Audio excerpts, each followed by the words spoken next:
کسی مفتی سے جا کے پوچھ لینا، کسی مسلک کے مفتی سے جا کے پوچھ لینا کہ داڑھی کی توہین کرنے والا مسلمان نہیں رہتا۔ اس لیے داڑھی کی تعظیم واجب ہے، واجب، اور داڑھی والے کا احترام اس لیے بھی ضروری ہے کہ اس نے پیغمبر کا چہرہ سجایا ہوا ہے اور پیغمبر کی سنت کو فتنوں کے زمانے میں سینے سے لگایا ہوا ہے۔ کسی کا احترام اس وجہ سے کرتے ہو نا کہ اس کے چہرے پہ داڑھی ہے، تو تم پیغمبر کا احترام کرتے ہو، یہ نسبت پیغمبر کی۔ اس لیے مبارکباد کے مستحق ہیں نوجوان، اور حوصلہ افزائی کے حقدار ہیں وہ نوجوان جنہوں نے اپنی جوانی قیمتی کے لمحات کو اللہ کے نبی کی سنت کے ساتھ مزین کیا اور دین کے کاموں میں لگے ہیں۔ اللہ ہم سب کی طرف سے ان کو لمحہ لمحہ راحت اور جزائے خیر نصیب فرمائے، اور مرتے دم تک دین کی اسی خدمت اور اسی شعبے کے ساتھ انہیں وابستہ رکھے۔ ان کو آپ کے لیے، ماں باپ کے لیے، علاقے کے لیے، ہم سب کے لیے ذریعہ نجات اور باعث برکت بنائے۔ اب میری بات، گفتگو، میں اس طرح کا خطیب نہیں ہوں شاید جس طرح آپ کے تصورات میں ہوگا کہ بہت بڑی سورہ لگا کے ہمیں بیان سنائے گا، بہت لمبے چوڑے دوڑے مائیے تو میں نہیں سنا سکوں گا۔ کوشش کروں گا ایک ہی بات کو لے رہا ہوں اور اسی ایک ہی بات کو سمجھاؤں گا، اور اسی ایک ہی بات پر ہم اپنی بات کو مکمل کر کے دعا کر دیں گے۔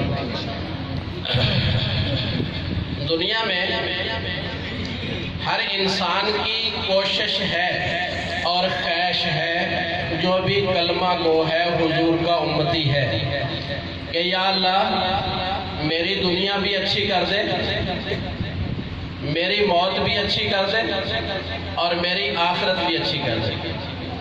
یہ ہر مسلمان کی تینوں خواہشات ہیں، اگر نہیں تو ہونی چاہیے کہ یا اللہ دنیا اچھی کر دے، موت اچھی دے دے، آخرت اچھی کر دے۔ یہ تینوں خواہشات ہونی چاہیے۔ اب رہی یہ بات کہ انسان کو یہ تینوں چیزیں نصیب کیسے ہوں گی، اس کے لیے کیا عمل چاہیے کہ دنیا اچھی ہو جائے، موت اچھی آ جائے، اور آخرت میں جنت میں چلا جائے، کامیاب ہو جائے۔ یہ تینوں چیزیں کس طرح نصیب ہوں گی؟ اس کے لیے ایک مختصر سا عمل ہے، اگر وہ ہم کر لیں تو یہ تینوں چیزیں ہمیں نصیب ہو سکتی ہیں۔ بس وہی عمل بتانا ہے، اور ان تینوں چیزوں کے حصول کی ہم نے کوشش کرنی ہے، اور وہ عمل ہے اپنے ماں باپ کو راضی کرنا۔ وہ عمل ہے اپنے ماں باپ کو راضی کرنا۔ جس شخص نے اپنے ماں باپ کو راضی کر لیا، اللہ اس کی دنیا بھی اچھی کرے گا، اللہ اسے موت بھی اچھی دے گا، اور اللہ اس کی آخرت بھی اچھی کرے گا۔ اس پر دلیل اللہ کے نبی صلی اللہ علیہ وسلم فرماتے ہیں، اللہ پاک جب جنتیوں کو جنت میں بھیج دے گا تو جنت میں جانے کے بعد اللہ پوچھیں گے جنتیوں، جنت میں آ کر کسی اور چیز کی تمنا اور خواہش؟ عرض کریں گے اللہ جنت میں بھیج دیا، اب کسی چیز کی تمنا نہیں ہے۔ پھر اللہ پاک ان کو قرآن سنوائیں گے۔ جنتی جب جنت میں قرآن سنیں گے تو جنت کی نعمتوں کا مزہ بھول جائیں گے۔ اتنا لطف و مزہ آئے گا قرآن سننے میں کہ وہ لطف و مزہ جنت کی نعمتوں میں نہیں ہوگا۔ پھر اللہ فرمائیں گے کسی اور چیز کی تمنا؟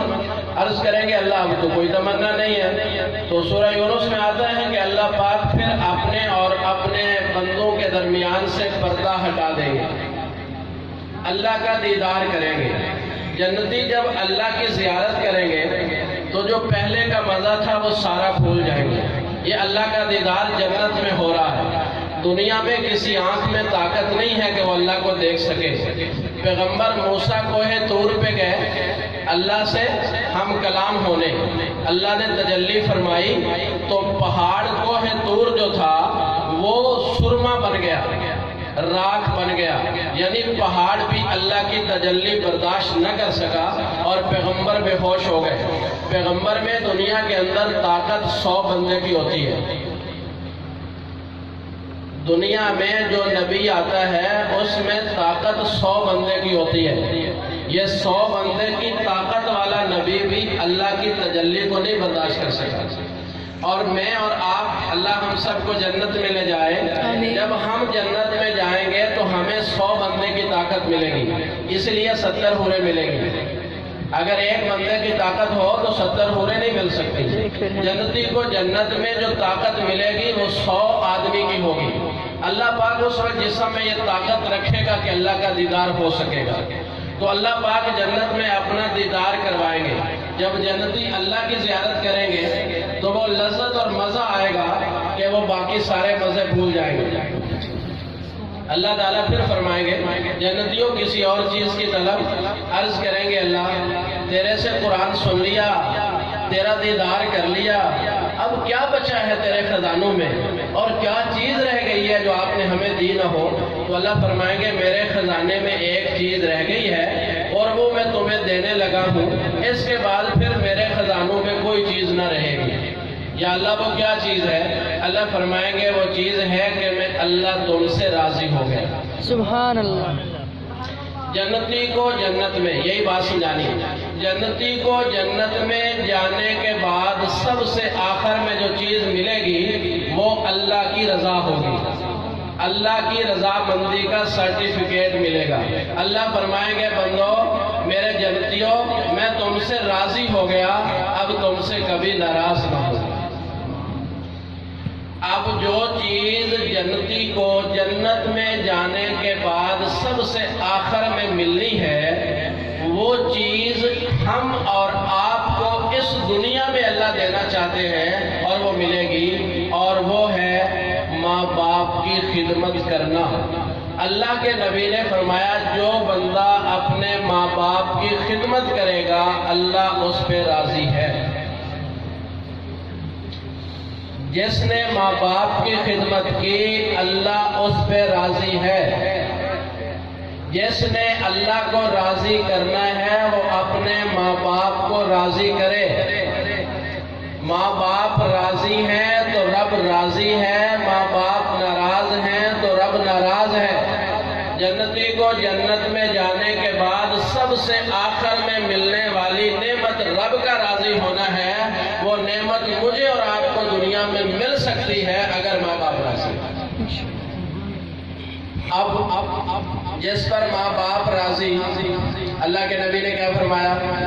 بولو یارو، رب راضی. میں اصلاحی بھی نہیں کرتا پیا، میں دونوں کوئی زیادہ سخت بات نہیں کر رہا. تھوڑا بول لیا کرو، تھوڑا تھوڑا بول لیا کرو نا، بولنے والے کو پتہ لگتا کہ شاید انہوں نے گل سمجھ آ رہی ہے. جنتی کو جنت میں سب سے آخر میں نعمت ملے گی اللہ کا راضی ہونا، اور وہ نعمت مجھے آپ کو دنیا میں مل سکتی ہے اگر ماں باپ راضی ہوں. اب ماں باپ راضی ہوں تو اللہ راضی ہے. جب اللہ راضی ہوگا تو کیا ملے گا؟ رب راضی کا سرٹیفکیٹ. دنیا اچھی، موت اچھی اور آخرت اچھی. رب کو راضی کیے بغیر کچھ نہیں مل سکتا. اگر ملے گا تو ذلت کے ساتھ ہوگا، بے سکونی کے ساتھ ہوگا، بے چینی کے ساتھ ہوگا اور پریشانیوں کے ساتھ ہوگا. سکھ والا چاہیے، چین والا چاہیے، برکت والا چاہیے، اطمینان و سکون والا سب کچھ چاہیے. تو وہ ہوگا جس میں رب راضی ہوگا. جب رب راضی ہوگا تو جو ملے گا وہ عزت والا ہوگا. اگر عزت چاہیے زندگی میں، کامیاب زندگی چاہیے تو رب راضی چاہیے. تو رب راضی ہوگا، ماں باپ کے راضی ہوگی. تو ماں باپ راضی ہے تو رب راضی ہے. جب رب راضی ہے تو دنیا اچھی ہوگی، اور جب دنیا اچھی گزاری ہو تو موت اچھی آتی ہے، اور جب موت اچھی آئے تو آخرت اچھی ہوتی ہے. تو رب راضی ہوا تو دنیا بھی اچھی ہوگی، موت بھی اچھی آئے گی اور آخرت بھی اچھی ہوگی. اس لیے رب کو راضی کرنے کی ضرورت ہے، اور رب راضی ہوگا ماں باپ کے راضی ہونے سے. اس لیے تسبیح پڑھ لو، قرآن پڑھ لو، نماز پڑھ لو، روزے رکھ لو، حج کر لو، زکاتیں دے لو، طواف کر لو، سب کچھ کر لو، تمہارا سارے کا سارا عمل اللہ کے دربار میں قبول نہیں ہو سکتا اگر تمہارا ماں باپ تم پہ راضی نہیں. پھر کیا فائدہ ہوگا سجدوں کا، کیا فائدہ ہوگا روزوں کا، کیا فائدہ ہوگا عبادتوں کا، جب تمہارا رب تمہاری عبادت قبول ہی نہیں کرتا اگر تم پہ تمہارا ماں باپ راضی نہیں۔ حدیث پاک میں نہیں آتا؟ اب اللہ کے نبی صلی اللہ علیہ وسلم فرماتے ہیں، حدیث میں واقعہ آتا ہے، ایک آدمی ہے بیت اللہ کا طواف کر رہا ہے، لبیک لبیک لبیک کی صدائیں لگا رہا ہے، اور جواب میں مل رہا ہے لا لبیک لا لبیک، تیرا لبیک تیرا بیت اللہ میں آنا، کعبہ میں آنا اللہ کے ہاں قبول نہیں ہے۔ بعض مورخین نے تو لکھا ہے کہ کئی سال تک وہ اسی حالت میں ہے، کئی سال تک۔ پوچھا گیا کہ کیا عمل ہے سر، پوچھو کہ اس کی عبادت اللہ قبول نہیں فرما رہے، پتہ چلا کہ اس کی ماں اس پر ناراض ہے، اس کی ماں اس پر ناراض ہے۔ ایک صحابی رسول ہے، روح نکل رہی ہے اور تکلیف ہے، آپ قریب لائے تشریف، پوچھا کہ پوچھو اس کے ماں باپ زندہ ہیں؟ پوچھا، پتہ چلا کہ ماں زندہ ہے۔ پر میں پوچھو ماں راضی ہے؟ پتہ چلا ماں ناراض ہے۔ فرمایا ماں ناراض ہے تو روح کا نکلنا مشکل ہے۔ پھر آپ نے فرمایا لکڑیاں اکٹھی کرو۔ ماں سے پوچھا ماں راضی ہے؟ معاف کر دے؟ کہا نہیں معافی۔ اللہ کے نبی نے فرمایا اگر ماں معافی نہیں دیتی، ماں معاف نہیں کرتی تو پھر لکڑیاں اکٹھی کرو، آگ جلاؤ اور اس کو اٹھا کے آگ میں ڈالو۔ سوچو،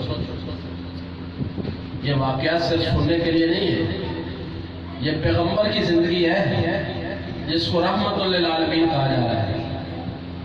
یہ مجھے آپ کو سمجھانے کے لیے کیا جا رہا ہے، یہ میری اور آپ کی زندگی کو اور میرے اور آپ کے زاویہ زندگی کو درست کرنے کے لیے کیا جا رہا ہے۔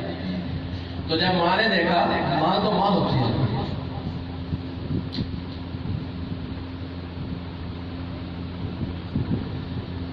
ماں کی محبت کا متبادل ہے نہیں جسے بیان کیا جا سکے۔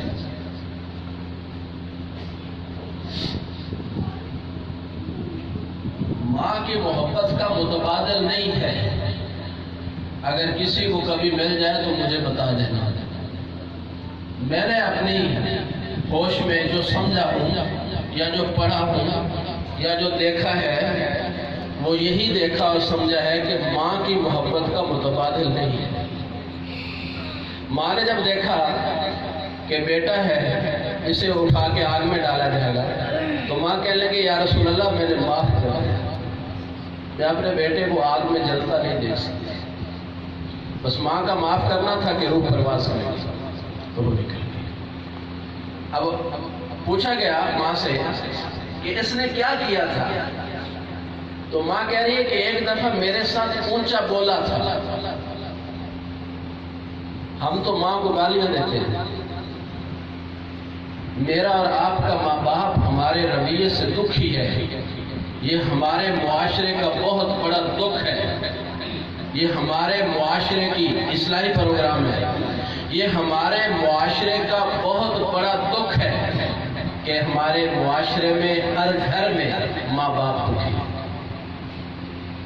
تمہیں احساس ہوگا، میں نے بھی اپنی آنکھوں سے دیکھا ہے، کئی باپ ایسے ہوتے ہیں جو تنہائیوں میں بیٹھ کے روتے ہیں، گھر میں بھی نہیں روتے۔ چارہ کرنے گئے، درانتی ہاتھ میں بیٹھا ہے، چارہ نہیں کاٹ رہا، رو رہا ہے، کس کو رو کے دکھائے اور کس کو بتائے کہ میرا بیٹا میرے ساتھ یوں کرتے ہیں۔ نہ بیوی کو سنا سکتا ہے، نہ لوگوں کو سنا سکتا ہے، نہ معاشرے کو بتا سکتا ہے، یہ خلوت کے لمحوں میں بیٹھ کے روتا ہے اپنی اولاد کے اعمال اور اپنی اولاد کی بدزبانی اور رویے سے۔ یاد رکھیے